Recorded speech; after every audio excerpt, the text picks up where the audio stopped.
ఈరోజు నువ్వు ఎదుర్కొంటున్న కష్టం కావచ్చు, బాధ కావచ్చు, ఇబ్బంది కావచ్చు, ఆర్థిక సమస్య కావచ్చు, దేవుడు బహుశా ఒకవేళ నీ జీవితంలో అనుమతించినట్లయితే ఎందుకు అనుమతించాడో తెలుసా?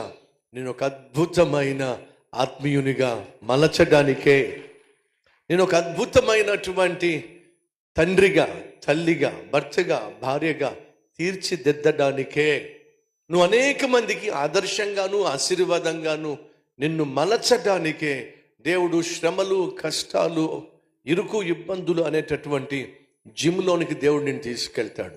అక్కడ నీ ఒళ్ళు హోనమైపోతుంది.